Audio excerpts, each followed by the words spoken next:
Bonsoir et bienvenue sur Europe 1 dans votre émission La Libre Antenne. Ici, on parle de nos vies et souvent de ce qui nous semble compliqué à résoudre, mais aussi de la difficulté des changements à accomplir pour se sentir mieux.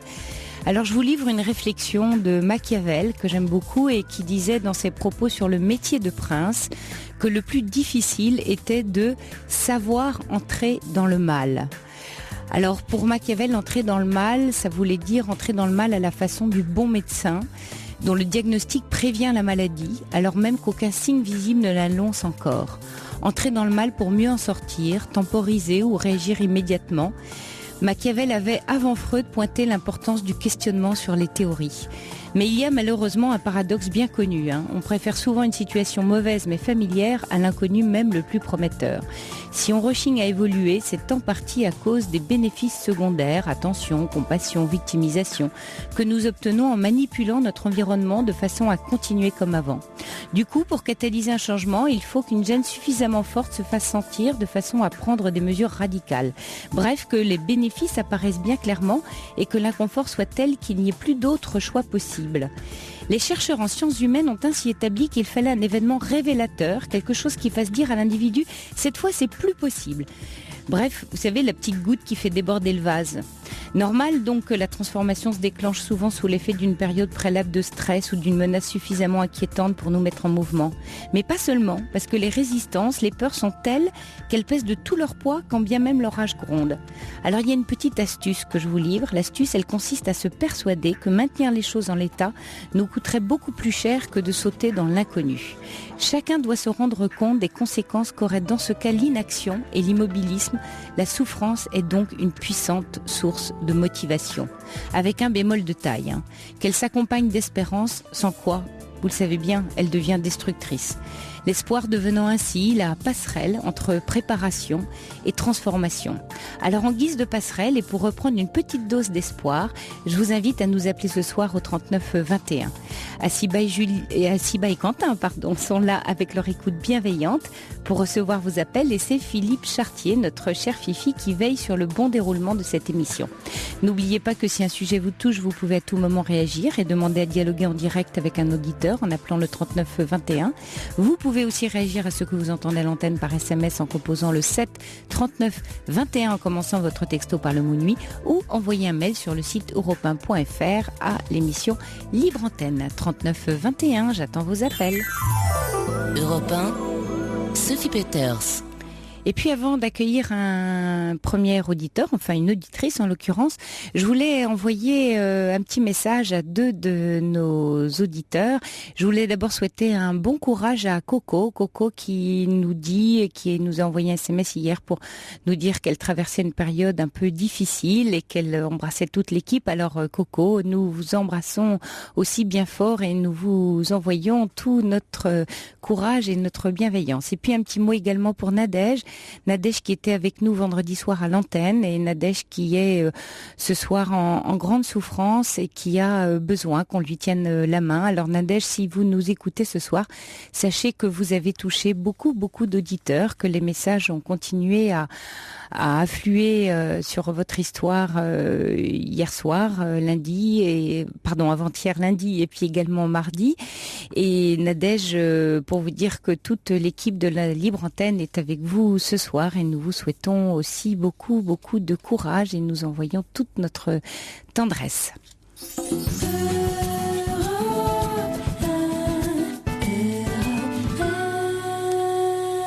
Et puis nous accueillons Lucie. Bonsoir Lucie. Bonsoir Sophie. Eh bien, je suis ravie d'être avec vous ce soir. Je vous écoute depuis quelque temps. Oui. Donc, j'apprécie énormément tout ce que vous dites, vos conseils. Donc, je me lance. C'est le cœur qui bat, là. Oui, c'est normal. C'est le cœur qui bat. Et voilà. Et en plus, votre introduction, je l'ai vraiment reçue. J'ai vraiment bien écouté. C'est tout à fait ce qui...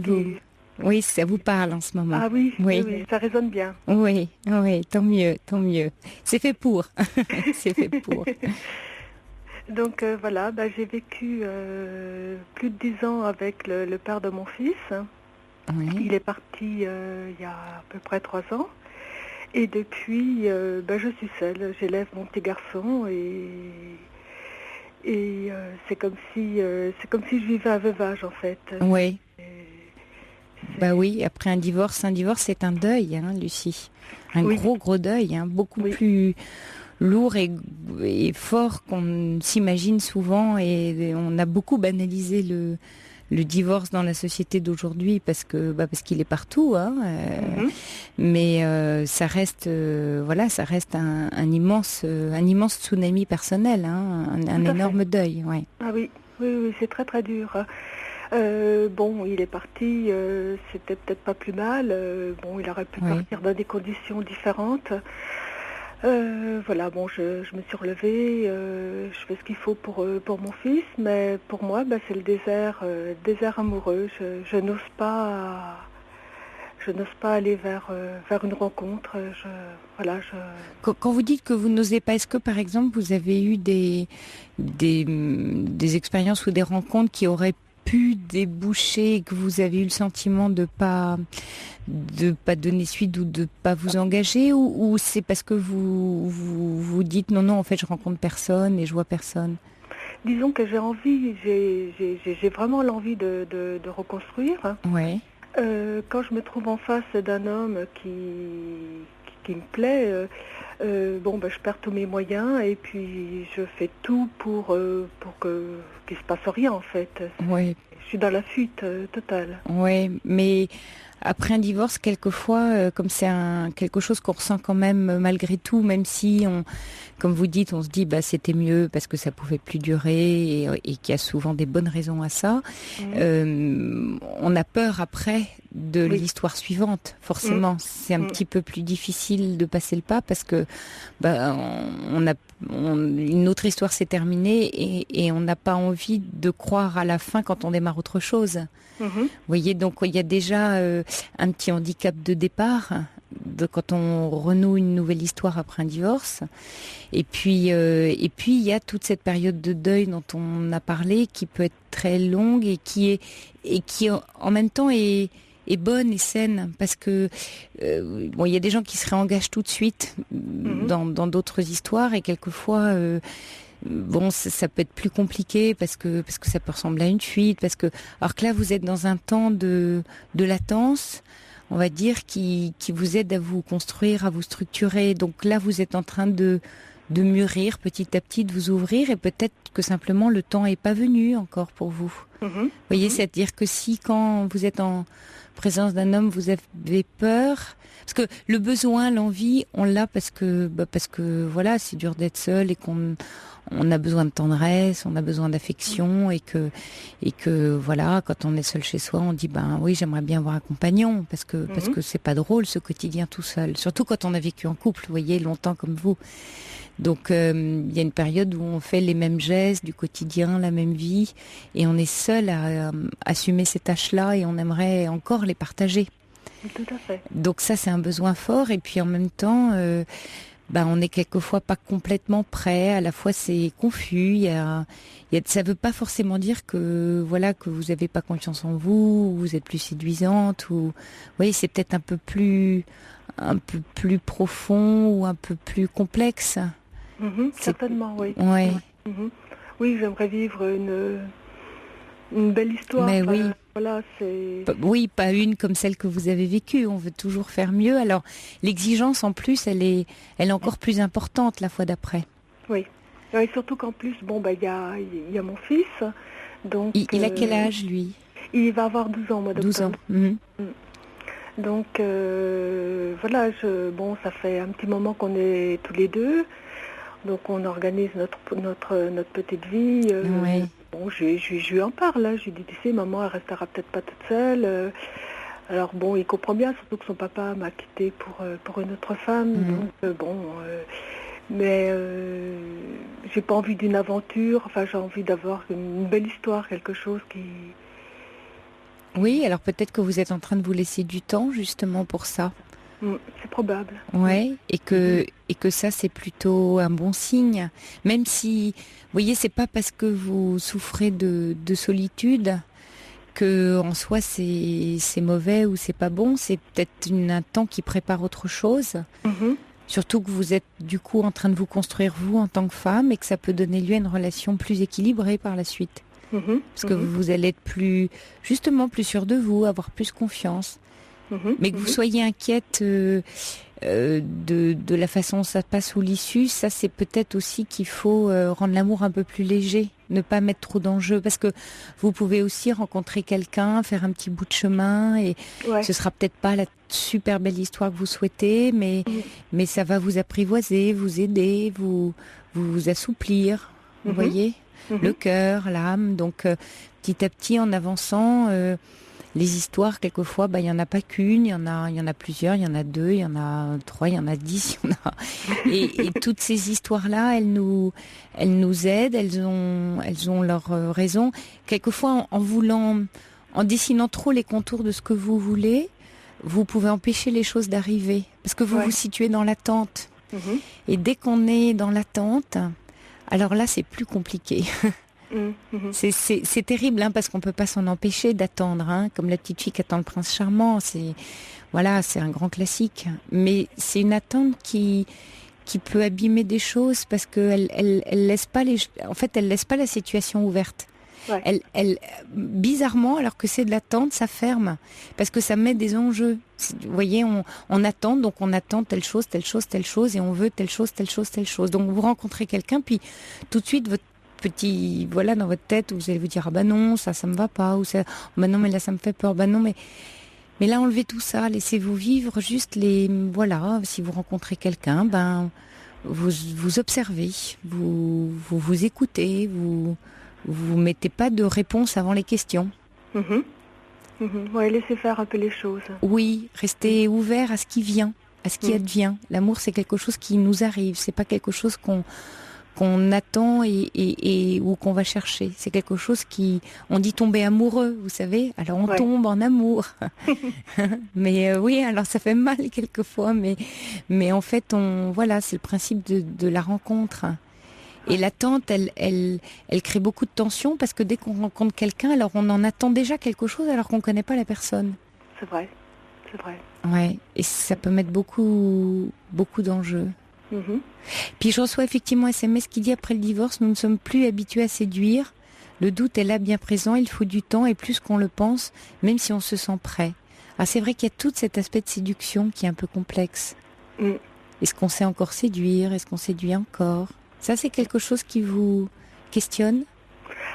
Oui, j'ai jamais été une grande séductrice. Bon, je suis d'une nature assez timide. Puis où rencontrer la personne, quoi. Je me vois pas trop m'inscrire sur Mythique. Oui, je comprends. Je suis peut-être d'une génération, je ne sais pas, mais c'est pas forcément le meilleur moyen. Je préfère laisser le hasard. Vous avez raison. Je me suis programmée, là, je suis toute seule, mon fils est parti avec son papa, donc je me suis programmée plein de sorties culturelles. Ah, c'est bien. Oui, donc je me dis, laissons faire les choses. Je ferai, alors la séduction, c'est... Parfois j'ai l'impression d'être une petite fille, quoi, parce que ça fait longtemps que je n'ai pas eu de relation charnelle, donc c'est pas une première fois. Oui, mais je comprends, bien sûr, ça impressionne. Nouveau, oui, mais ça en fait la magie aussi, c'est que vous tomberez peut-être aussi sur un petit garçon, entre guillemets, vous voyez, qui sera comme vous, dans cette même situation. Ah, c'est joli ce que vous me dites. Oui, et il faut se dire qu'il aura aussi peur que vous. On se rend pas compte, on croit qu'on est tout seul à avoir peur dans une rencontre. Mais on est toujours deux à avoir peur. Dites-vous bien que lui, il a autant la trouille que vous. Et que peut-être effectivement dans vos sorties, dans un musée, il y aura aussi un homme seul, divorcé, une âme en peine, qui sera heureux de trouver une autre âme en vous. Je crois pas finalement, vous voyez, quand on a un peu vécu, qu'on a vécu des choses, on n'est plus dans le cadre de la séduction comme à 20 ans. On est dans une autre dimension. Tout à fait. Tout à fait. Il y a plus cette notion où là on réfléchit pas, c'est instantané, c'est plus du tout la même chose. Oui, je crois que c'est plus la rencontre avec un grand R dans le sens où vous savez, parce que c'est lui, parce que c'est elle, parce qu'à un moment donné la vie nous met sur ce chemin-là. Et il faut regarder les petits signes. Il faut que vous restiez ouverte aux petits signes. Ouais, et puis faire confiance. Oui, faire confiance à ce qui vient, calmer l'attente, avoir le plaisir d'aller dans votre sortie culturelle, voir telle expo, découvrir, avoir cet appétit-là, cet appétit des belles choses de la vie. Et l'amour, il s'inscrit dans cet appétit-là. Vous voyez, c'est parce qu'on est dans cet appétit des belles choses de la vie qu'il arrive aussi. Parce que c'est comment dire, une bonne énergie. Ouais. Donc vous me semblez, Lucie, plutôt bien, vous voyez, vous avez déjà posé les bons jalons et vous me semblez bien ouverte à ce qui vient. Et dites-vous que voilà, si vous paniquez, en face il y aura un autre petit garçon aussi inquiet que vous, peut-être même plus d'ailleurs. Je vais garder cette image. Oui, quand vous le verrez, vous penserez au petit garçon. D'accord, Sophie. D'accord, Lucie. D'accord. Merci beaucoup. Bonne chance à vous et bonne sortie et bonnes vacances. Profitez bien de ce temps, bien à vous, sans votre petit garçon. Merci Sophie, merci pour votre bienveillance. Merci à vous. Bonsoir Lucie.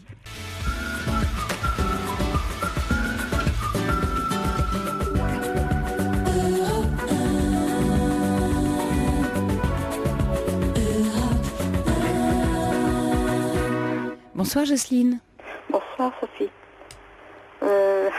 Je suis un petit peu émue. Oui. À écouter tous ces auditeurs et ces auditrices, je suis moi-même un peu confuse à expliquer ma situation, enfin ce qui m'arrive.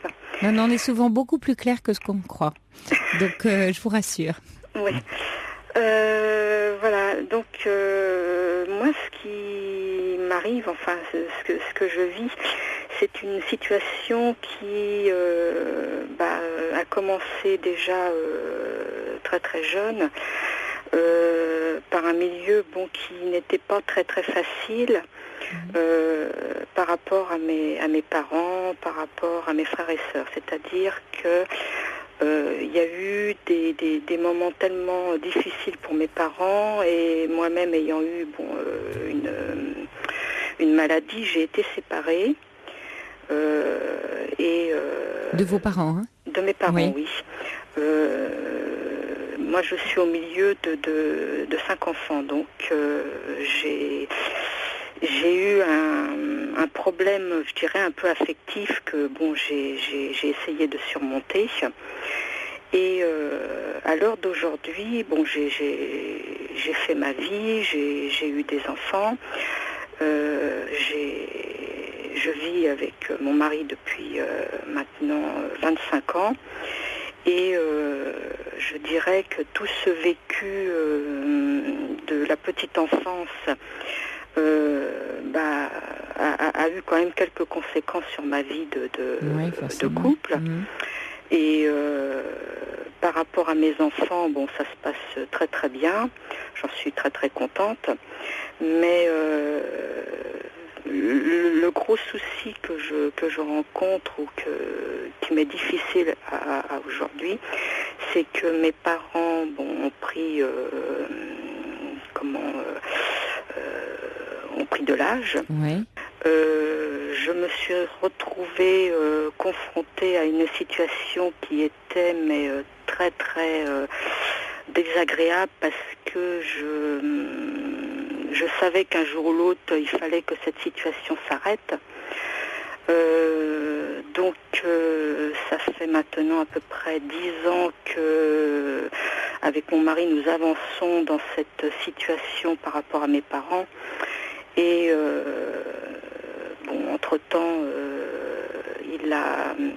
il y a eu une décision très importante que moi j'avais prise, c'est-à-dire pour arriver pas à déclencher, mais à arrêter la progression de la situation de mes parents surtout, de demander au tribunal une mise sous curatelle. Oui. Et c'était vis-à-vis de mon papa, donc mon papa n'a pas bien pris les choses. Cette mise sous curatelle, a fait quand même évoluer pas mal. Il y a eu quand même un changement je dirais, au sein de mes parents. Oui. Et par le fait que mon papa s'est retrouvé sous curatelle, l'organisme a décidé de mettre ma maman sous tutelle. Oui. Parce que, c'était mon papa qui gérait beaucoup les choses, donc voyant que ma maman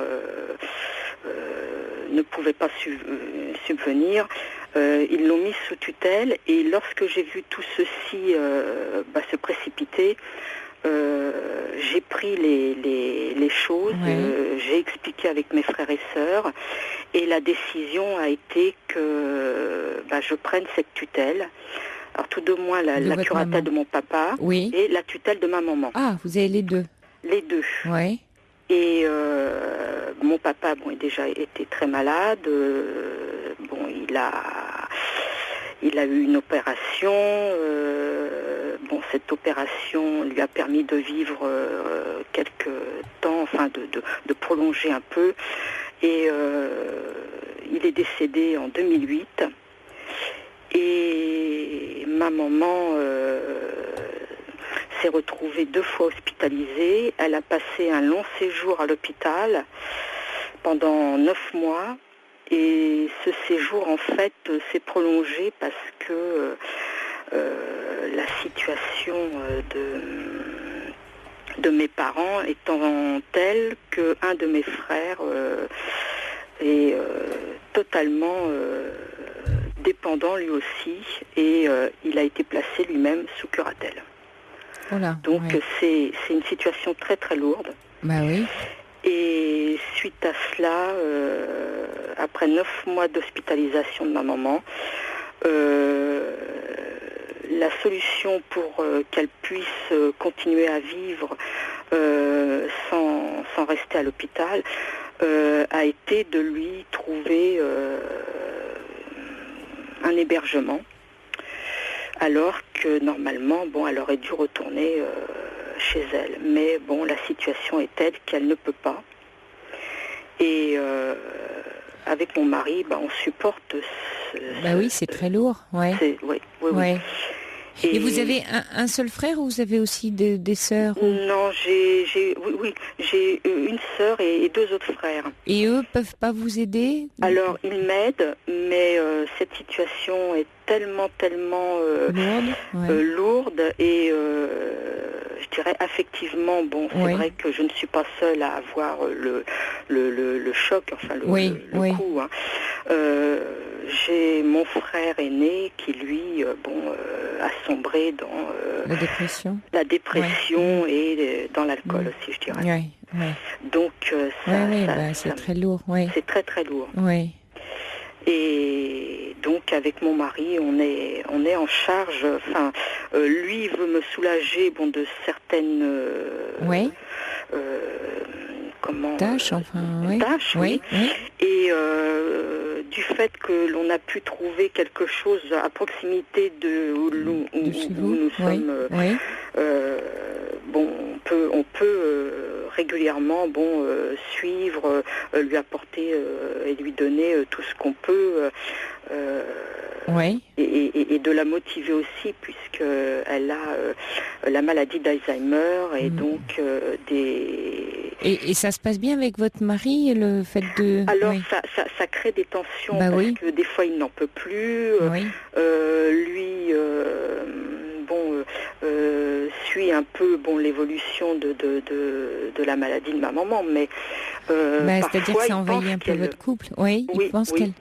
Parfois il pense que elle vous accapare. Oui et non, c'est-à-dire que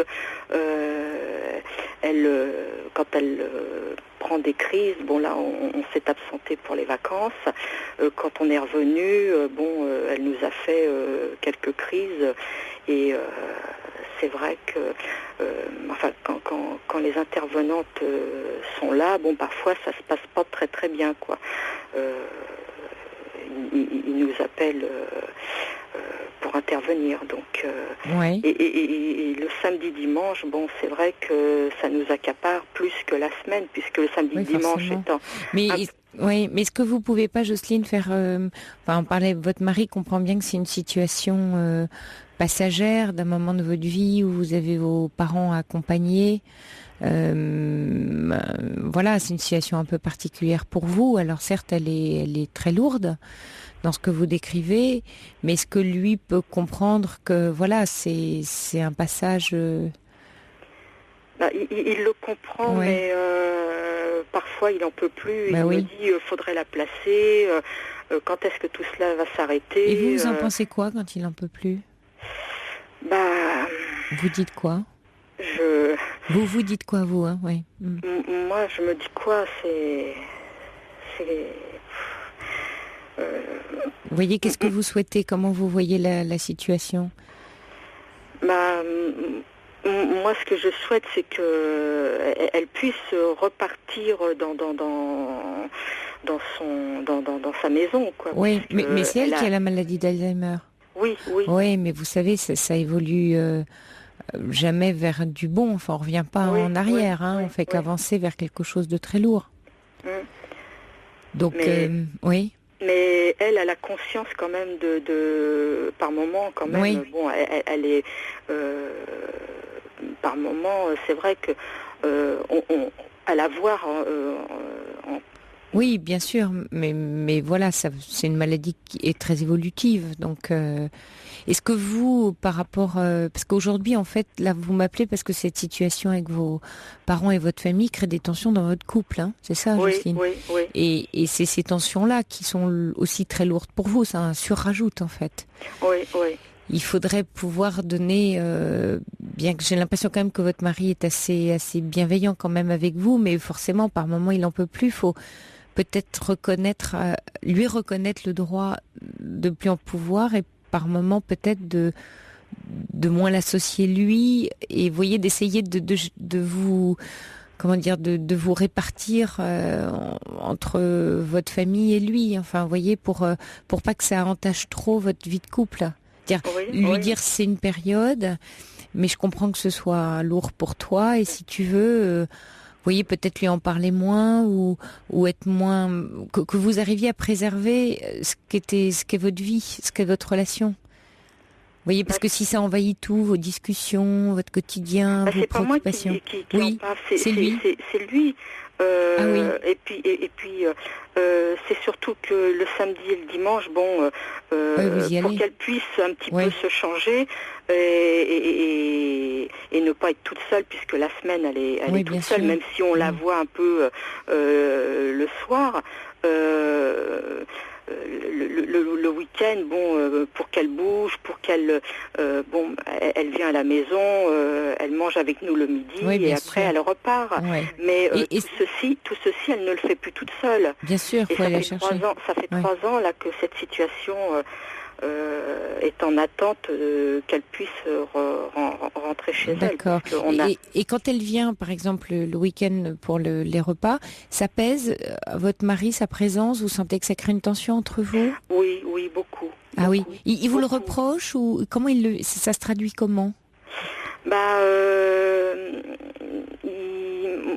Moi parfois et des personnes de l'extérieur le sentent comme quelqu'un qui lui parle mal, oui, comme, je comprends. Un peu comme de la maltraitance. Oui, c'est qu'il est agacé. Enfin, il montre des signes d'agacement. Oui. Ouais. Mais l'autre jour, dans la rue, il y a une personne qui l'a abordé pour lui dire, mais monsieur, vous entendez comment vous parlez c'est une personne âgée. Il est en colère contre elle. Ouais. En colère, non. Il parle avec une voix assez forte et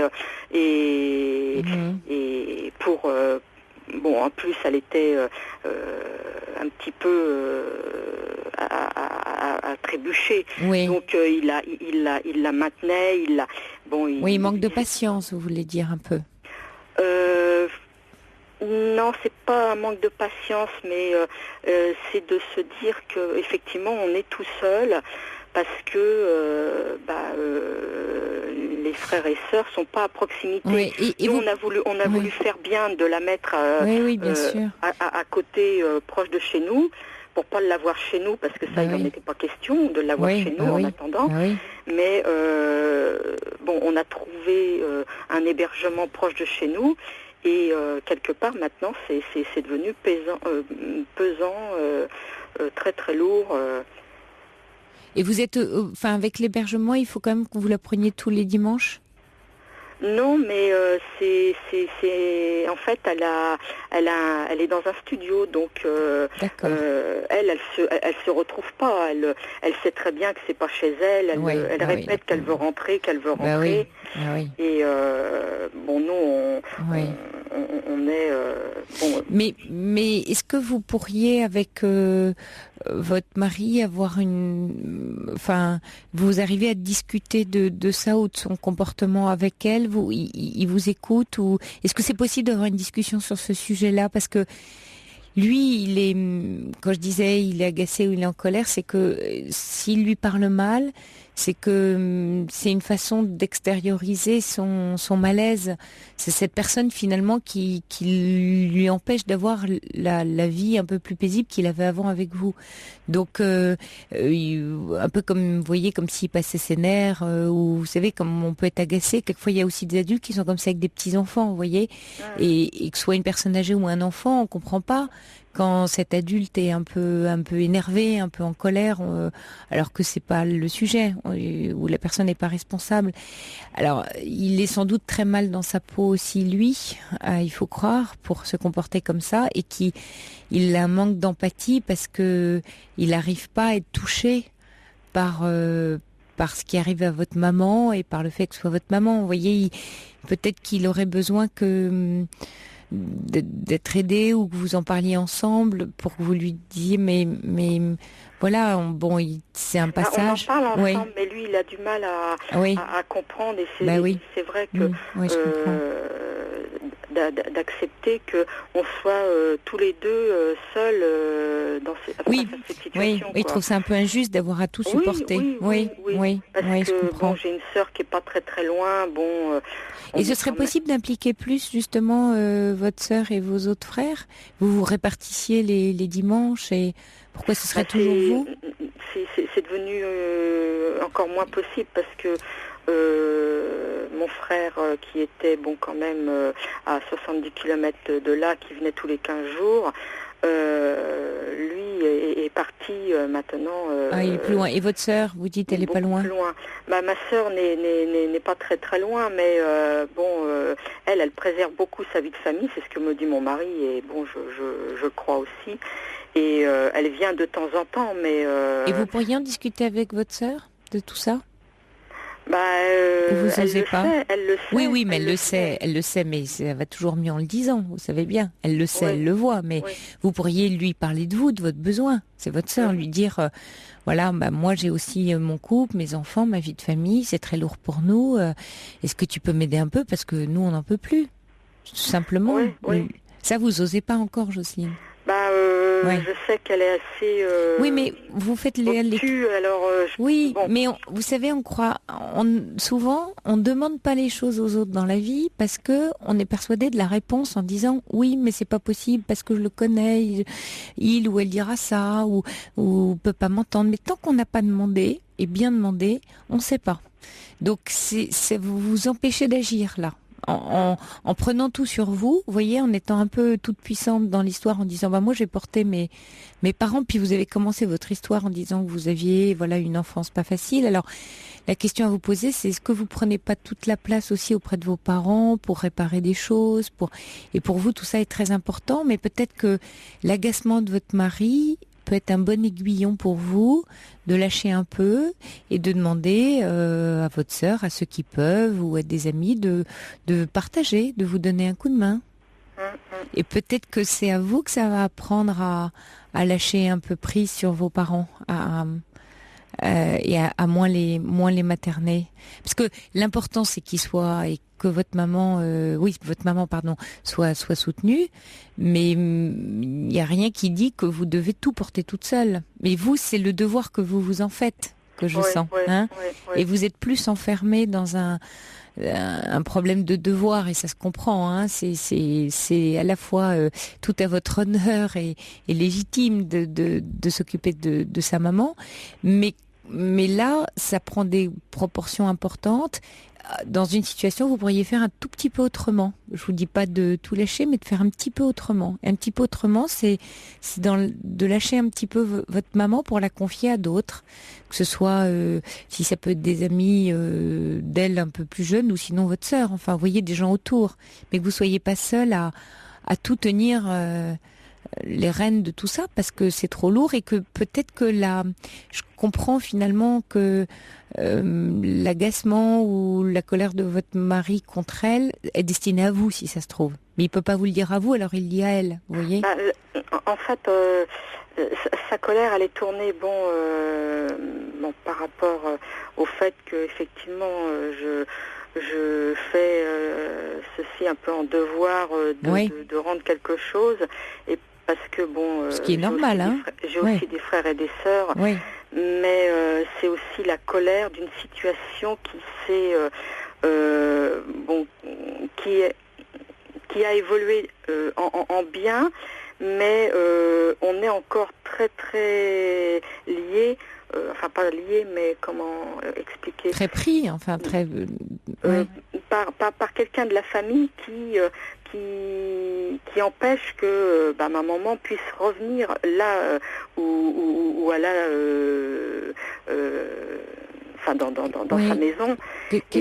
Et ça, c'est toute la rage qu'il peut avoir contre. Mais qu'est-ce que vous voulez dire? Il y a quelqu'un qui empêche? Ah bon, il y a quelqu'un de la famille qui empêche? Il y a quelqu'un de la famille qui empêche ma maman de réintégrer son chez elle, et c'est pour ça qu'on se retrouve dans une situation et vous pouvez pas agir là-dessus? Si, on est en train d'agir, mais c'est très très long. On a fait un recours par voie de justice. D'accord. Ah, ok. Et c'est très très long, et mon frère aîné a du mal à accepter tout cet enchaînement de circonstances. Et quelque part, j'ai l'impression qu'on me porte et qu'on porte parfois mon mari responsable d'avoir mis en place une curatelle qui est devenue une tutelle pour ma maman. Enfin, vous voyez, tout un tas de... Oui, il y a tout un tas d'enchaînements. Mais parce que je vous sens un peu rongé par plein de culpabilité, vous voyez. Alors, vous disiez justement que vous aviez une enfance pas très facile. Enfin, vous êtes fait aider, vous êtes déjà allé voir quelqu'un ou... Oui, d'accord. Pour moi-même, pour vous-même. D'accord, d'accord. Pour le couple aussi. D'accord, on a c'est eu bien. Une thérapie oui, de couple, donc vous avez une bonne entente. Enfin, il y a de la communication dans votre couple. Mais là, peut-être que votre mari cherche, par sa façon de réagir, à vous protéger un peu et à vous faire bouger vous, à lâcher un peu de tout ce que vous portez, à mettre un peu de distance. En fait, là, Jocelyne, vous voyez d'ailleurs dans votre façon de me raconter toute votre histoire, ça part un peu dans tous les sens, c'est un peu confus. Je comprends que ce soit compliqué, mais on sent quelque chose de très emmêlé. Et on sent que vous êtes vous-même emmêlé dans l'histoire. Et peut-être vous pourriez regarder votre mari pas comme quelqu'un qu'on accuse, mais comme quelqu'un qui essaye de mettre un peu le poids sur la table pour vous, peut-être vous protéger, ou parlez-lui là, peut-être aussi de ce que je vous dis, pour essayer, parce que là vous imaginez ce que pense votre sœur, ce que pense votre mari, mais quelquefois on imagine et il faut aller se confronter à l'autre pour avoir une vraie discussion bien profonde, bien vraie, bien authentique. Et là, ça mérite peut-être que vous alliez plus, comme vous dites que vous avez fait une thérapie avec lui, que vous êtes donc un couple qui communique, vous devez arriver à trouver cette parole en lui disant mais qu'est-ce que tu souhaites que je fasse? Est-ce que tu souhaites me protéger? Est-ce que tu as l'impression que je suis trop présente? Comment tu vois les choses? Demandez-lui de l'aide à votre mari. Demandez-lui de voir quel doit être votre rôle et son rôle à lui. Essayez de parler et en échangeant chacun sur ce point-là, sur vos rôles respectifs dans l'histoire, ça peut l'aider lui et vous aider vous. Reprenez le dialogue autour de ça. Ouais, d'accord, d'accord. Et d'essayer de voir chacun, quel doit être le rôle de chacun vu par l'autre. Vous voyez ce que je veux dire? Que chacun dise à l'autre, voilà comment moi je verrai les choses au mieux. Vous serez peut-être pas d'accord, hein, mais ça va vous permettre au moins de dire déjà. Et puis si vous n'êtes pas d'accord, ça permet d'ouvrir la discussion, voire éventuellement peut-être un conflit, mais il faut en passer par là pour déboucher sur des solutions. Là, vous êtes complètement emmêlés. Et lui, à deux, vous serez beaucoup plus fort pour démêler. Et vous avez la chance de pouvoir compter sur lui. D'accord, Jocelyne? Oui, parce que il y a quelque temps de cela, c'est vrai que l'histoire est très compliquée. Bah oui. Il y a quelque temps de cela, nous avons eu un désagréable, une lettre de ma sœur, et qui mettait justement mon mari en cause, qui désignait mon mari comme un imposteur, alors que lui, en fait, voulait m'aider dans les tâches. Non, mais faites corps avec lui, Jocelyne. Il voulait me soutenir. Donc, cette lettre, l'a fortement blessée. Bah oui, bien sûr. Et c'est une lettre qui a été, très très loin, quoi. Oui, donc, mais il faut qu'ils se sentent soutenus par vous. Donc il faut absolument que vous ayez une bonne discussion ensemble de vos rôles et qu'ils sentent que vous êtes bien ensemble dans cette histoire-là et que vous n'êtes pas forcément déstabilisé par l'aide de votre sœur. Parce que là, vous avez besoin de lui, il a besoin de vous et il faut vous serrer les coudes. Et se serrer les coudes, c'est aussi se parler et se parler de cœur à cœur. D'accord, Jocelyne? Hein? Bon courage à vous, Jocelyne. Merci bien. Hein? Merci Bonne discussion à vous. Merci bien. Merci. Au revoir. Minuit 9 sur Europe 1, c'est la libre antenne, à l'heure où on peut se laisser aller aux confidences, à la rêverie, mais c'est aussi l'heure où les angoisses se font plus vives au cœur de la nuit. Alors si vous ressentez le besoin de partager ce que vous vivez, ce que vous éprouvez, je vous invite à composer le 3921 où vous serez accueillis ce soir par Assiba et Quentin. Vous pouvez aussi réagir à tout moment par internet sur le site d'Europe 1 ou par SMS au 7 39 21, commençant votre texto par le mot nuit. Et puis vous le savez, dans cette libre antenne, chacun d'entre vous peut appeler parce qu'il se trouve à un moment de sa vie où il se pose des questions. Je compte sur vous et sur vos appels au 39 21.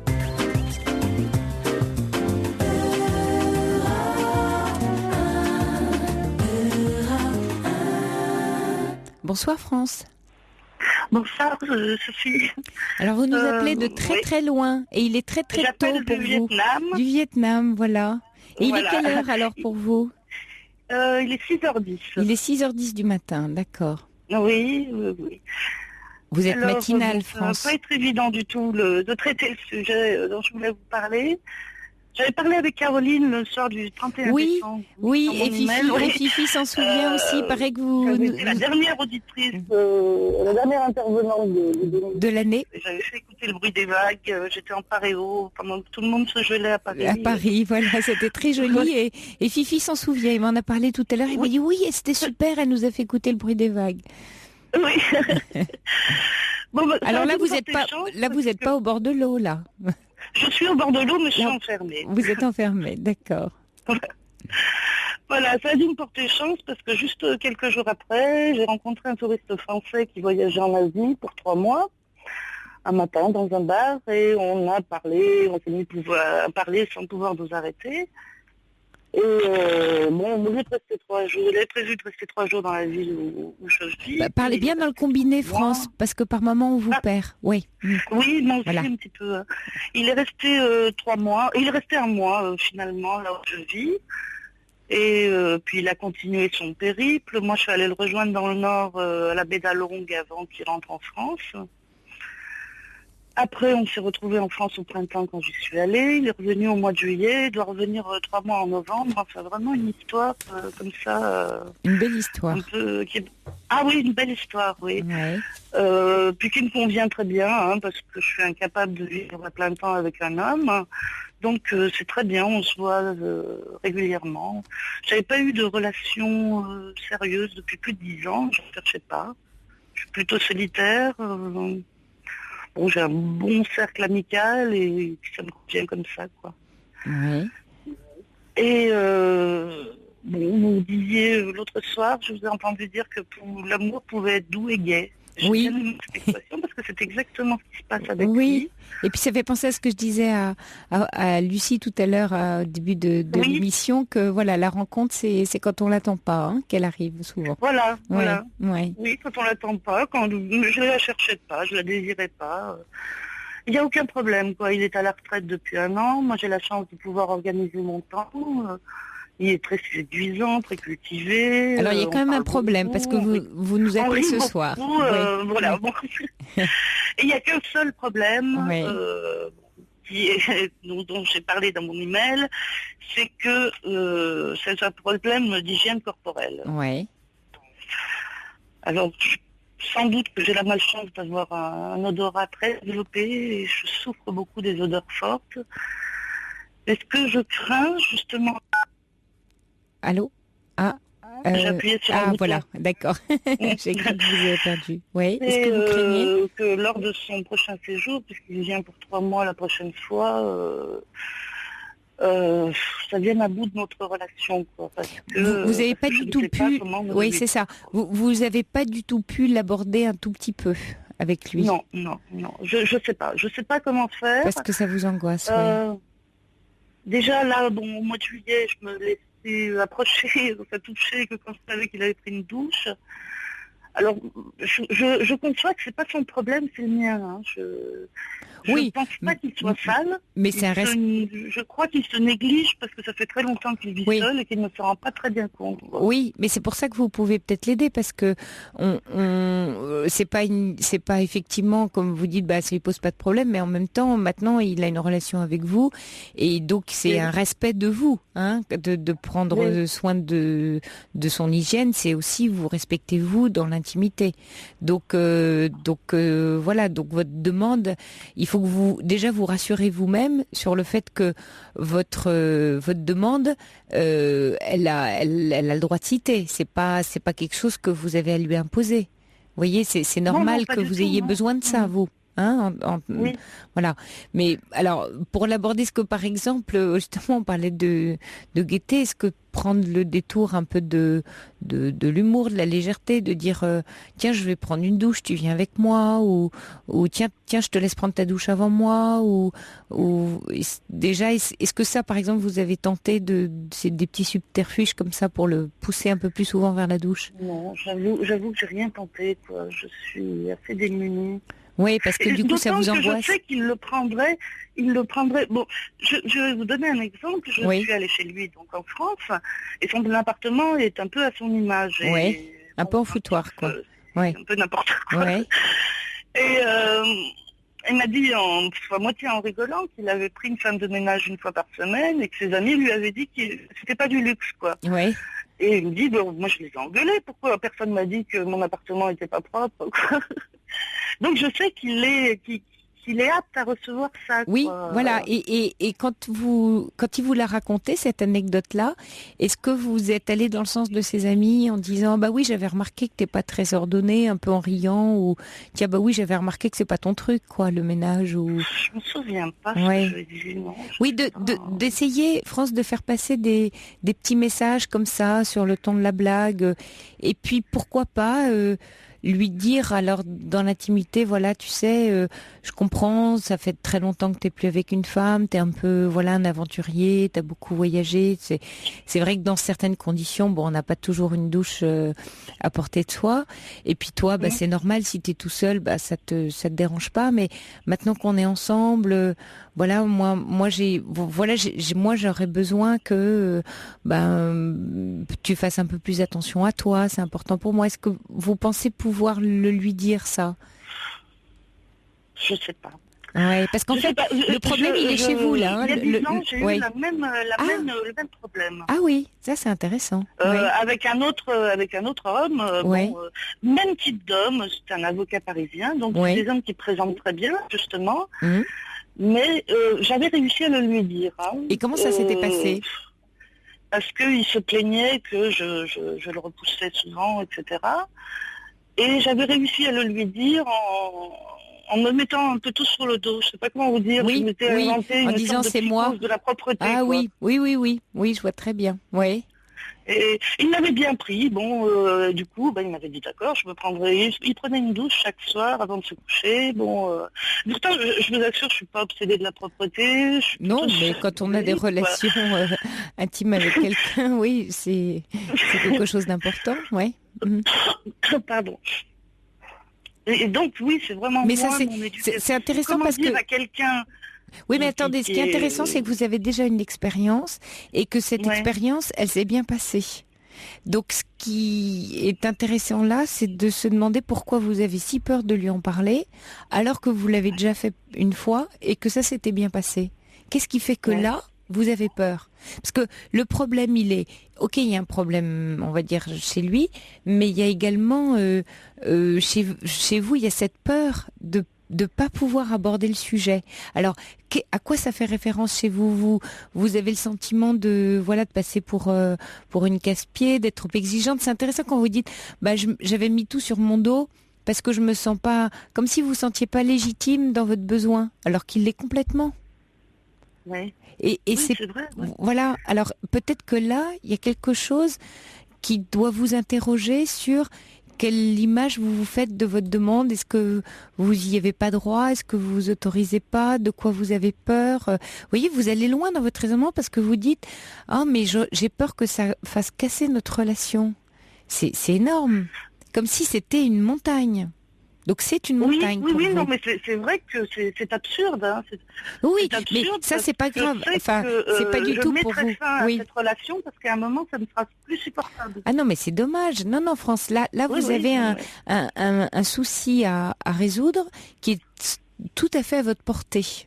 Hein, donc vous dites que tout est merveilleux et c'est comme un détail qui n'en est pas un, mais qui a pour vous des résonances énormes.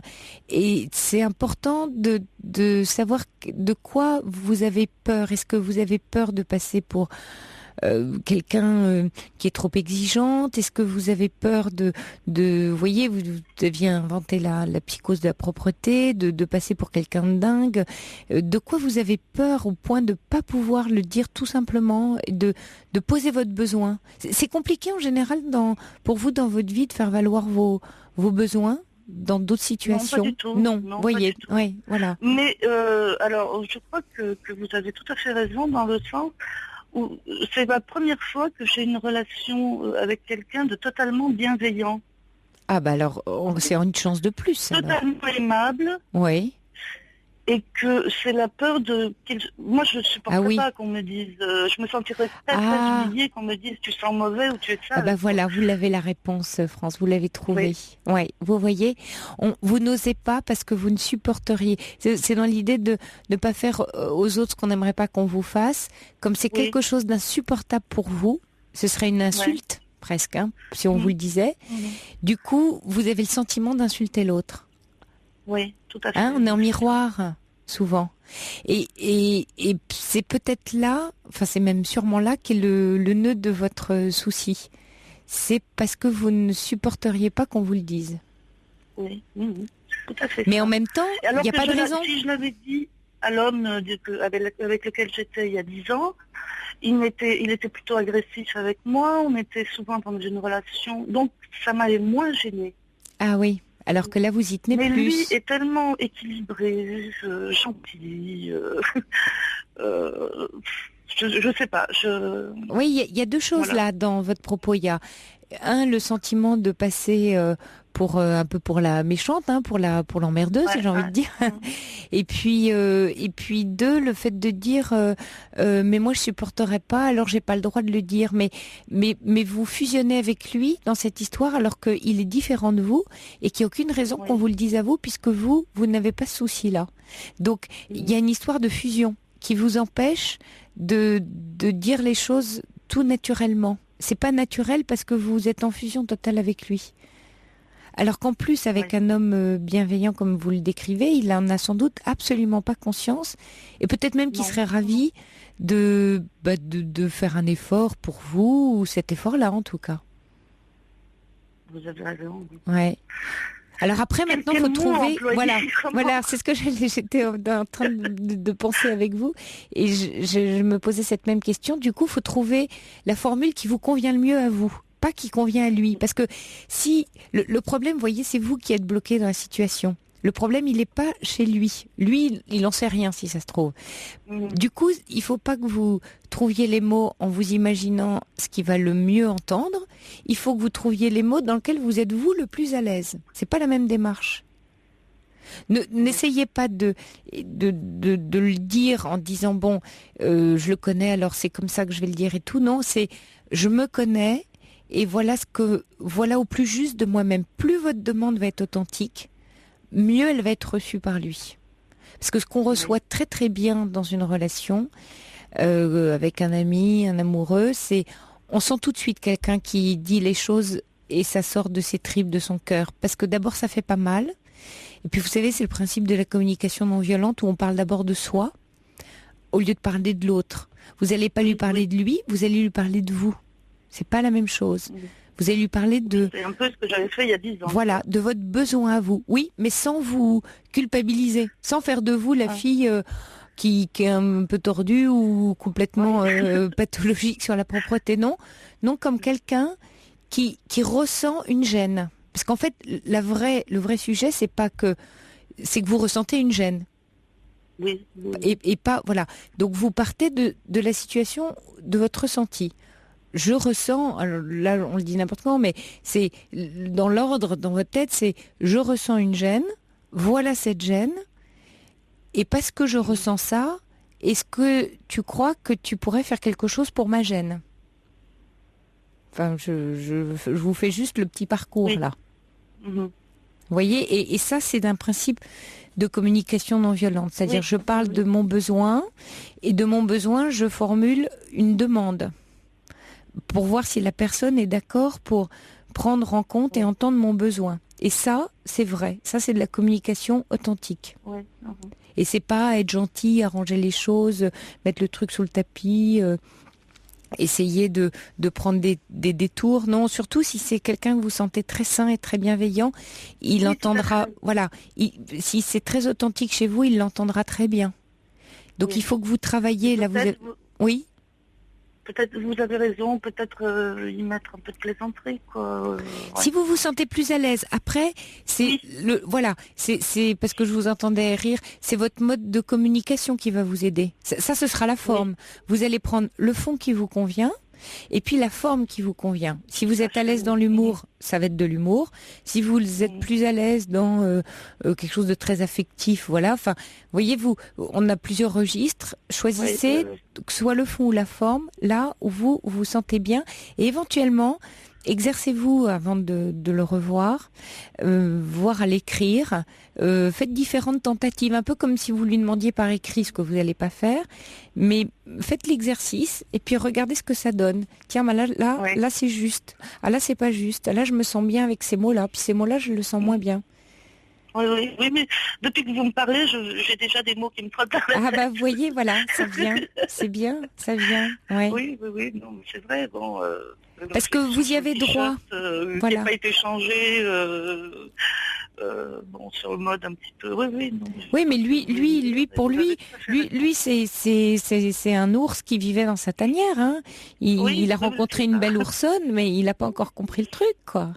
Donc il faut juste lui expliquer que la femelle ours, elle vit pas comme l'ours. Elle a besoin d'autre chose.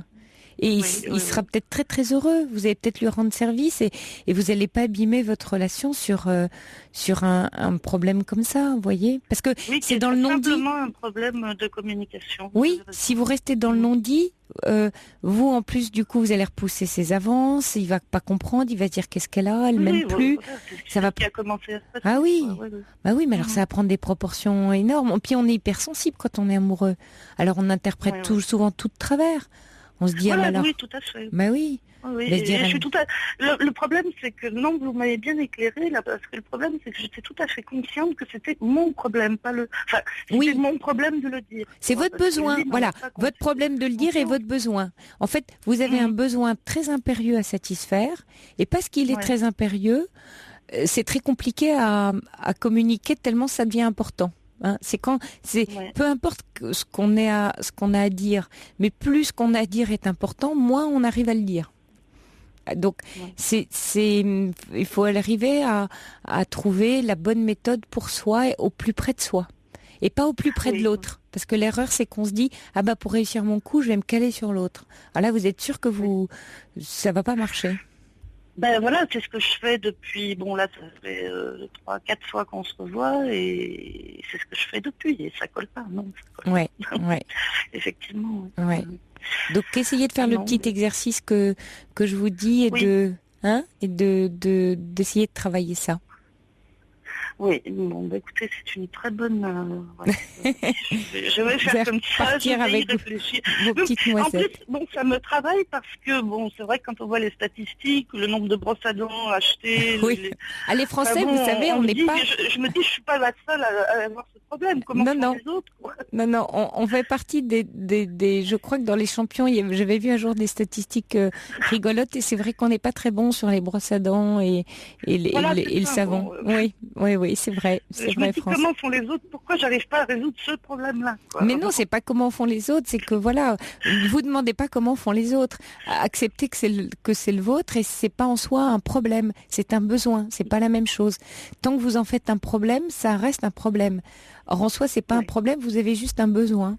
Nous sommes toutes Tout à complètement normales et totalement humains et sains d'ailleurs. Vous avez tout à fait raison. Et vous allez en plus lui rendre service à ce monsieur, parce que l'hygiène c'est quand même pas mal pour vivre très longtemps et en bonne santé. Oui, surtout Hein qu'il est bon, c'est quelqu'un de très imposant, qui a une grande responsabilité locale, quoi, bon, dans une grande ville.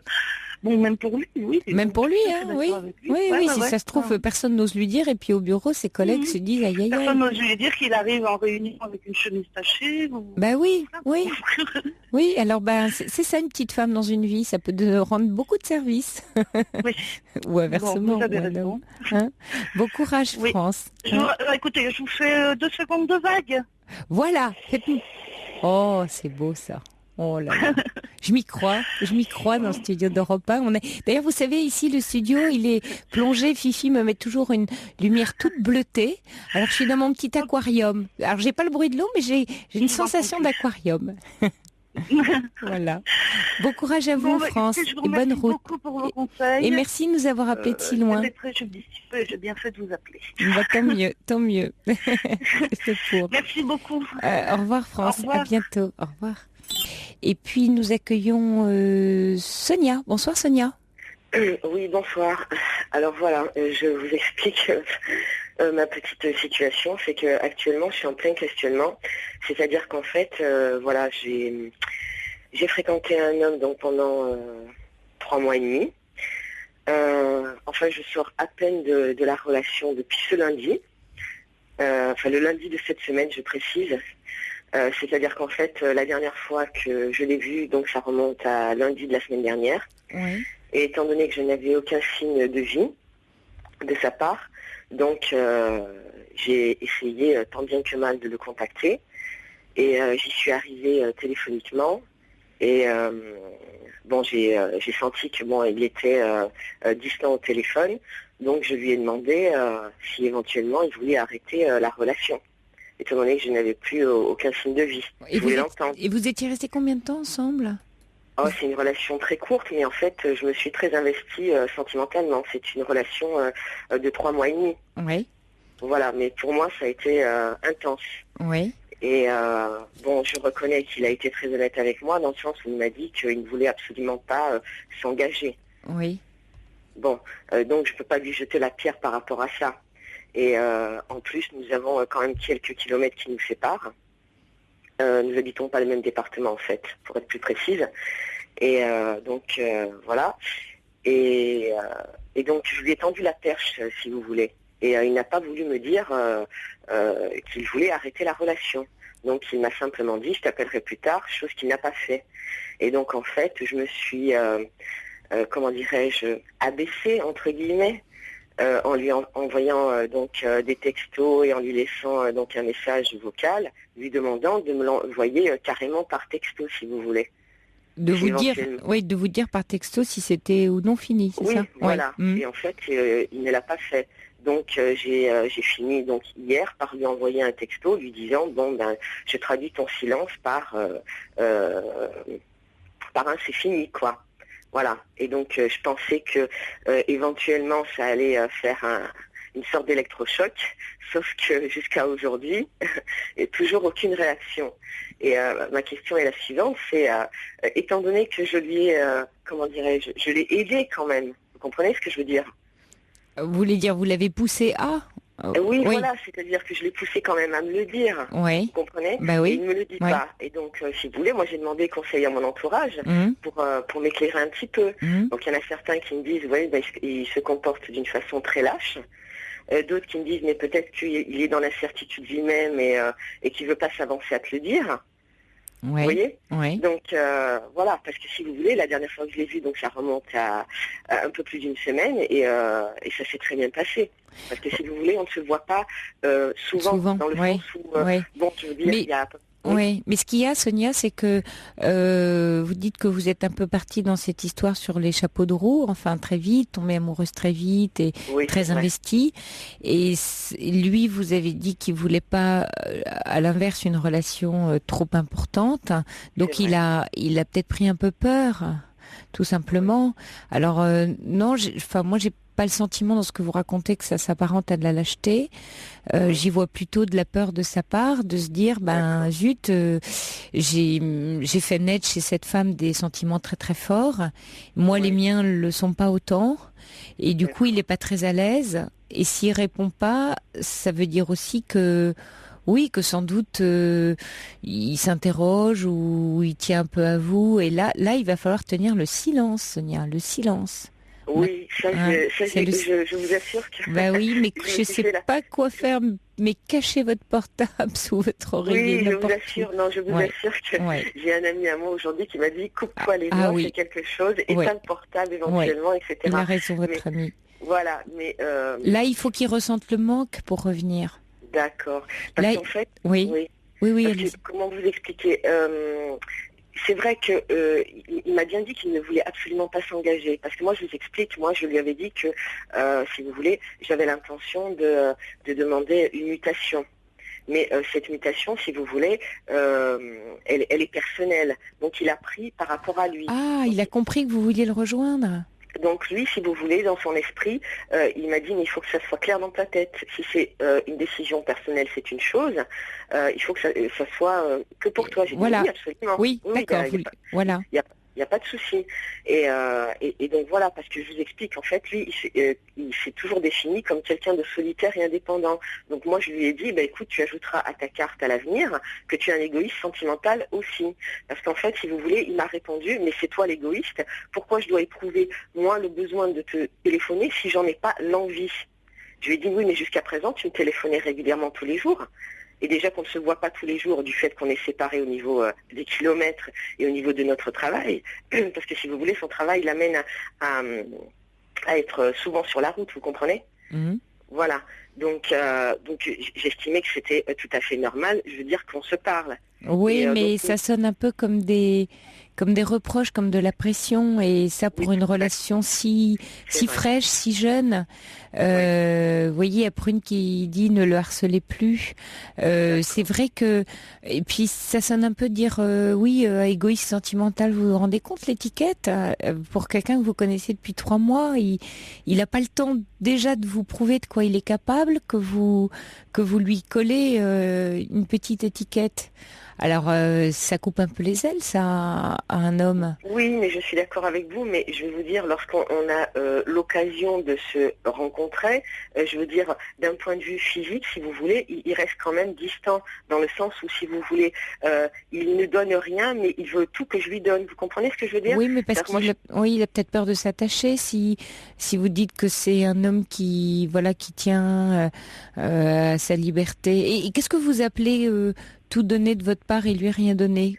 Donnez-moi un exemple. Ouais. Alors, je vais vous donner un exemple. C'est-à-dire que moi, je suis très câline, très tactile, vous comprenez? Oui. Et en fait, moi, je n'ai pas de répondant. Mais parce qu'il n'est peut-être pas, lui, câlin et tactile, voilà, il est peut-être absolument. autrement. Il est peut-être différent. Oui. Ouais. Voilà. Mais en même temps, voilà, vous êtes tombée amoureuse d'un homme différent de vous et pourquoi pas? Mais c'est peut-être quelquefois. Alors on dit qu'ils se ressemblent, s'assemblent, c'est pas toujours vrai. Les contraires s'attirent aussi beaucoup en amour. Hein. Tout est possible. Oui. Et là, c'est plus il vous échappe et plus vous accrochez. Hein, c'est fuis-moi, je te fuis, suis-moi, je te fuis, oui. Oui, c'est exactement ça. Ouais. Et donc, lorsque je lui ai fait le reproche en lui disant que, jusqu'à récemment, il m'appelait régulièrement, même 3, 4 fois, 10 fois par jour, hein, et que ça s'est arrêté pratiquement net. Et donc, il m'a répondu un peu de façon agacée, oh là là, grosso modo, je l'ai fait à ce moment-là, mais maintenant, je n'ai plus envie. Oui, alors c'est peut-être aussi que il veut vous montrer, il veut un peu imposer sa marque et il veut imposer son tempo dans la relation. Est-ce que vous, parce que vous lui avez fait un reproche de plus, qu'il appelle plus aussi souvent, mais est-ce que vous avez joué au même jeu, c'est-à-dire aussi de passer souvent des petits coups de fil? Oui, et vous étiez bien accueillis? Non, attention, par exemple, là, la semaine dernière, donc on s'est vu lundi dernier, étant donné qu'il ne m'avait passé aucun coup de fil, donc moi aussi, j'ai fait la morte, entre guillemets, si vous voulez, jusqu'à ce lundi-là, où je lui ai envoyé un texto, certes pas très sympa, de reproches, et pensant le faire réagir, et il n'a absolument pas réagi. Donc c'est de là que j'ai appelé, certes j'ai agi un peu de façon puérile, c'est-à-dire que j'ai appelé en appel masqué, et donc il a répondu, et donc il m'a demandé pourquoi j'appelais en appel masqué, et donc j'ai menti par omission en lui disant que ce n'était pas mon téléphone. Voilà, parce que je savais pas trop quoi lui dire en fait. Si vous oui, vous avez bien fait. C'était plus protecteur pour vous en tout cas. Ouais. Voilà, et donc il m'a dit qu'il allait m'appeler plus tard, sauf qu'il ne l'a pas fait parce que en fait, si vous voulez, durant la conversation, j'étais très emportée, très agacée par son côté détaché, voire indifférent. Oui, mais en fait, ce qu'il y a, c'est que le sentiment que vous me donnez, c'est que vous basculez très vite dans des reproches. Il y a Prune qui dit il doit vous trouver envahissante, mais plus que ça, c'est pas tant d'être envahissante qui doit vous reprocher, mais cette histoire de reproche.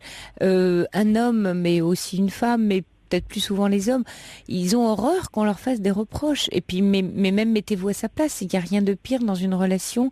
Si vous étiez avec un homme qui vous disait, vous êtes peut-être moins accro que lui, inversez la situation et il vous appelle pour vous reprocher de ne pas avoir donné de nouvelles, vous avez encore moins envie d'en donner. Oui, mais attendez, parce que moi, envahissante, je ne le suis pas et je ne l'ai jamais été. J'ai pas ce sentiment-là parce que j'arrive à prendre du recul par rapport à moi. Mais ce que je veux dire par là, c'est que moi, jusqu'à présent, je me suis toujours adaptée à lui, sentant qu'en fait, c'est quelqu'un. Oui, mais là, vous le mettez un peu sous pression quand même, Sonia, comme dit Muriel, là, qui envoie un texto. C'est-à-dire qu'en fait, c'est-à-dire que moi, je me suis toujours adaptée à lui. C'est-à-dire que à un moment donné, je sentais qu'en lui envoyant un texto, j'avais le sentiment qu'il se sentait dans l'obligation de me répondre. Donc en fait, je lui envoyais plus jusqu'à ce qu'il m'en envoie un. Sauf que il prenait le temps qu'il voulait pour m'en envoyer un ou pour m'appeler quand il voulait. Oui. Ouais, mais je trouve ça quand même curieux. Enfin, je trouve ça un peu anormal. Déjà qu'on ne se voit pas tous les jours, vous comprenez ce que je veux dire? Donc on peut rester déjà quand même en relation par ce biais-là qu'on a, qui est le téléphone, quoi. Oui, mais là, vous êtes en train d'instaurer une relation de pouvoir dans ce couple naissant. À savoir qui a la main, qui n'a pas la main, qui a dit que tu m'as pas appelé. Et là, ça, quand on commence à rentrer dans une compétition, dans du pouvoir sur l'autre, donc une histoire de domination, ça c'est embêtant et il faut que vous rattrapiez le coup. Là, il y a un joli SMS d'Eridan qui dit, vous savez, l'amour, c'est un peu comme un écho. Quand on crie et qu'il n'y a plus de réponse, c'est que le vent se lève. C'est joli, c'est très joli. Mais là, vous êtes parti dans le jeu du chat et de la souris. Et ça se termine jamais bien. La souris se fait souvent manger à la fin. Oui. Et là, voilà, là maintenant, à partir de maintenant, c'est silence total. Et si jamais il revient, vous avez changé de ton de voix, vous avez changé de votre manière. Là, vous, si jamais, ou quand il va vous rappeler ou vous recontacter, montrez-lui que vous êtes plus la même. C'est plus la même Sonia. Il la connaît même pas, cette femme-là. Soyez enjouée, détendue, gaie. Oh, c'est sympa que tu m'appelles. Ah bah tiens, ça me fait plaisir d'avoir tes nouvelles. Zéro reproche. Zéro reproche, Sonia. Parce que ça c'est un tue l'amour, hein, le reproche. Surtout à 3 mois de relation. Hein. Vous le connaissez pas. Il vous doit rien, vous lui devez rien. Là, non. Hein, alors que moi, je l'ai ressenti différemment. Vous voyez, pour moi, j'ai ressenti ça, si vous voulez, comme de l'indifférence, quoi. Voilà. Vous voyez ce que je veux dire ? Oui, parce que vous étiez déjà parti à fond dans la fusion, à fond dans l'amour fou. Tout à fait. Donc, vous avez tout interprété sur ce ton-là. C'est-à-dire que tous les signes qu'il n'a pas donnés, ça vous valide qu'il vous aime pas autant que vous l'aimez. C'est ça, exactement. Oui, mais lui, il est différent et il vous aime à sa façon et vous l'aimez à votre façon. Et si vous ne partez pas sur ce principe-là, vous serez tout le temps déçu, mais avec lui ou avec un autre. Ce sera pareil avec un autre homme, c'est-à-dire que vous surinterprétez déjà les signes qu'il donne, les mots qu'il dit, et puis ce qu'il donne pas. Alors il n'a pas fini, le pauvre, en face. Parce que ça, c'est un truc qui complique la relation. Prenez ça comme un cadeau. Vous l'entendez, il vous appelle, c'est le cadeau du jour. Il vous appelle 10 fois, ça fait 10 cadeaux. C'est super. Il n'appelle pas, oui, aujourd'hui, il n'y a pas de cadeau, mais je sais pas, il y a autre chose. Oui, non, je comprends, d'accord. Hein? Oula, alors là, vous allez me sauver la vie, quelque part. non, je me comprends, c'est-à-dire qu'en fait, c'est vrai que je me suis fait la promesse, si vous voulez, de ne plus le harceler, entre guillemets, parce que je n'ai pas eu le sentiment de le harceler, sauf ces 2 derniers jours, je l'avoue. Je l'avoue parce que hier, j'ai envoyé 2 appels masqués j'ai appelé 2 fois en appel masqué, mais je n'ai laissé aucun message et je lui ai laissé un message vocal, voilà, plus un texto. Ça fait beaucoup, parce que j'attendais à ce qu'il réagisse pour me dire oui, c'est bon. Oui, mais vous le poussez et vous allez en plus savoir ce que vous ne voulez pas, c'est qu'il va finir par vous dire oui, c'est fini, et là vous allez pleurer. C'est un peu bête, ça, quand même. Sauf que je ne cache pas que j'ai pleuré ces 2 derniers jours. Oui, quand même. Oui, bien sûr. Et je comprends, bien sûr. J'avoue. Oui. Oui, voilà. En fait, finalement, c'est moi qui me suis mise dans cette situation. Oui, mais bon, ne vous culpabilisez pas. On apprend en faisant des erreurs dans la vie. Hein. Sinon, on n'apprend rien du tout. Peut-être que, carrément, je risque même de l'avoir perdu dans ce cas-là. Vous savez pas, mais ne faites pas encore la réponse. Non, mais ça, je ne le ferai pas. Je ne le ferai pas. Oui, il y a un risque, évidemment, je ne vais pas vous dire le contraire, il y a un risque, mais là, ce qui est important pour vous, c'est de comprendre votre fonctionnement pour ne pas continuer dans le même fonctionnement. Donc, quand un fonctionnement produit une erreur, comme c'est le cas, on se dit, tiens, ça marche pas, donc on va faire autrement. Donc là, il va falloir faire autrement. Et faire autrement, c'est changer totalement de registre. Il va pas la reconnaître, Sonia. Il va peut-être tomber fou amoureux et il va vous casser les pieds. Non, mais d'accord, j'ai compris, silence radio. Donc en fait, si vous voulez, non, parce que je vais vous dire quelque chose, je me suis culpabilisée déjà d'avoir commencé lundi. Parce que en fait, soit il fallait que j'envoie un petit texto demandant simplement comment il allait, et que je m'inquiétais du fait que je n'avais pas de ses nouvelles. J'aurais pu le faire comme ça, sauf que non, le texto, en fait, il a été un peu plus virulent. Mais oui, erreur. Et oui, c'est une erreur de ma part et c'est pour ça d'ailleurs qu'il n'a pas réagi parce que habituellement, je veux dire, il répond assez rapidement quand j'envoie un message. Oui, mais arrêtez tout là, vraiment arrêtez tout. Et puis éventuellement, si vous le sentez et que les jours passent et que vous n'avez plus de nouvelles, passez pas par le texto, mais ou un petit mail un peu chaleureux dans 1 semaine ou 10 jours ou 15 jours, voire 3 semaines, en disant je suis un peu désolée, j'ai un peu tout gâché, je me suis rendu compte que voilà, j'ai fait des erreurs et voilà, vous pouvez aussi faire un pas comme ça s'il vous manque en ayant laissé passer le temps, en réfléchissant bien et avoir une attitude un peu plus ouverte, pas dans le reproche, et en disant quoi qu'il en soit, c'est pas pas grave, j'étais heureuse de t'avoir connu, des bons moments qu'on a passés ensemble. Vous voyez, vous laissez ouvert en le remerciant et en rendant hommage à ce que vous avez vécu avec lui. Ça va vous permettre d'envisager cette histoire de façon plus douce et un peu moins violente. Oui, mais si de l'autre côté, je veux dire, il avait éventuellement envie d'arrêter. Il ne répondra pas, et puis vous saurez qu'en répondant pas, que c'était fini. Mais laissez passer le temps, là, de toute façon. Là, laissez passer le temps, vous allez voir, et puis si vous pouvez pas vous empêcher lui parler, non, y a pas de souci, là. Voilà. Non, c'est bon. Voilà, et puis je vous dis, dans plusieurs jours, vous pourrez toujours fermer la boucle avec un joli nœud rose, un joli message dans lequel vous vous sentez bien. Oui, je comprends ce que vous voulez dire, oui. Ouais. Alors, il y a Frédéric qui veut vous parler en réaction, qui est là à l'antenne. Bonsoir Frédéric. Bonsoir Sophie, bonsoir Sonia. Oui. Bonsoir. Sonia, je vais vous faire passer un petit message qui va aller dans le sens de Sophie. Moi j'ai connu ce que vous connaissez, mais à l'envers, c'était moi le monsieur. Sophie dit très joliment, quand il vous appelle, c'est un cadeau. Ben oui. Alors je vais vous dire pourquoi. C'est parce que on a une vie professionnelle, si j'ai bien compris, il est souvent sur la route. Oui. Donc il a un travail qui l'occupe, qui le préoccupe. Et puis des fois, comment dirais-je, on n'a pas de temps.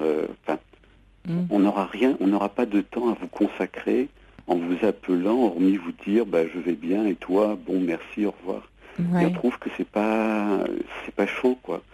Alors on se dit, non, je reste pas distant, mais je vais trouver un moment à lui consacrer 10 minutes, un quart d'heure, une demi-heure, à l'écouter ou lui parler un peu.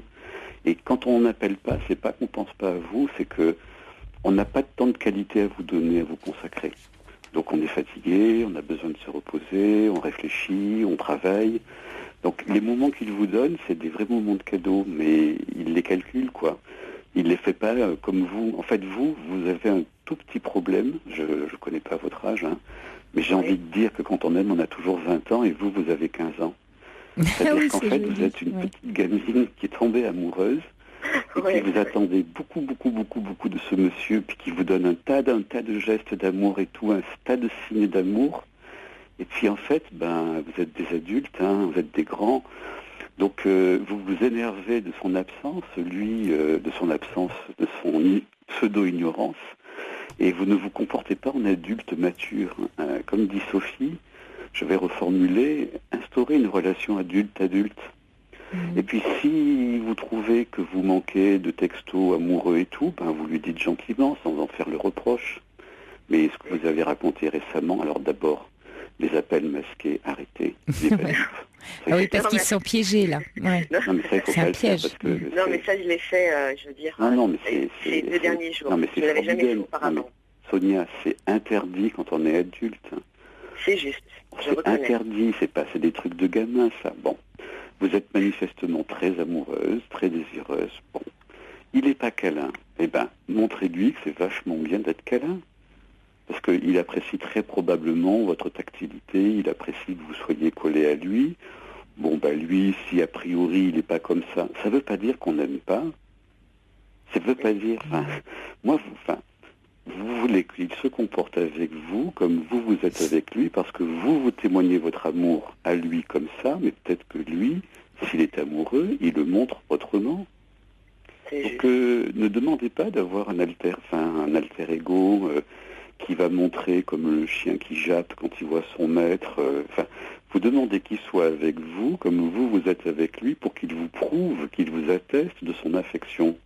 Acceptez, comme dit Sophie, qu'il soit autre.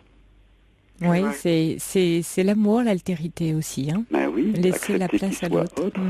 Ne mettez pas au pied du mur, ne commencez pas à calculer les secondes qui vous séparent entre 2 coups de téléphone pour dire... Au bout de 3692 secondes, je lui lance un texto comminatoire. Sonia, quel âge avez-vous? Non, je ne vous le dirai pas. Très bien. Moi, j'ai vécu une relation pendant plus de 2 ans avec 250 km de distance. Donc c'est ce que j'ai dit à l'accueil. J'avais pas tous les jours envie d'appeler. Je pouvais ne pas appeler. J'aimais bien qu'on m'appelle. Je suis beaucoup dans l'écoute. Donc c'est quelqu'un qui avait besoin d'être écouté. Puis moi j'aime bien. Et puis de temps en temps j'appelais parce que j'avais envie d'appeler. Et puis de temps en temps, souvent je le faisais pas. De temps en temps je le faisais. Et à chaque fois, on pouvait se retrouver, c'était sympa, c'était agréable. Bon, l'histoire s'est arrêtée parce qu'à un moment donné, les vies se séparent, les chemins se sont croisés, puis voilà. Mais pendant tout ce temps-là, la personne, alors au début, c'est vrai, souffrait un peu de cette espèce de froideur. Elle n'est pas calculée, on est très, dans notre tête, on est très proche des autres, mais... Je suis rassurée quand j'entends ça déjà. Vous dites ? Je disais que je suis rassurée quand j'entends ça. Oui, c'est un problème de temps et surtout, c'est le mot que je reprends de Sophie, si c'est pour vous appeler 30 secondes pour vous dire coucou, comment vas-tu, moi tout va bien, ciao, bye bye, on se dit non, c'est pas la relation qu'on a, c'est pas la relation qu'on veut avoir. Quand on vous appelle, on sait qu'on va passer 30 minutes, 1 heure, on va échanger. Je crois que Sonia, Frédéric, est de très bons conseils et je vous remercie Frédéric de nous avoir appelés. Votre témoignage est précieux, puis c'est bien, là ça fait un écho, homme-femme, et je pense que ça va bien aider Sonia. Merci à vous Frédéric, et bonne soirée à vous. Et puis Sonia, on compte sur vous pour suivre les conseils de Frédéric. Et puis j'ai reçu un autre texto aussi d'un homme qui dit: j'ai mon ami qui m'appelle sans arrêt, je coupe le téléphone, je la connais depuis 3 mois et je me sens déjà envahie. Voilà Sonia, donc vous avez les clés, beau courage à vous et coupez le portable. D'accord, merci infiniment. Au revoir Sonia, bonsoir. Au revoir.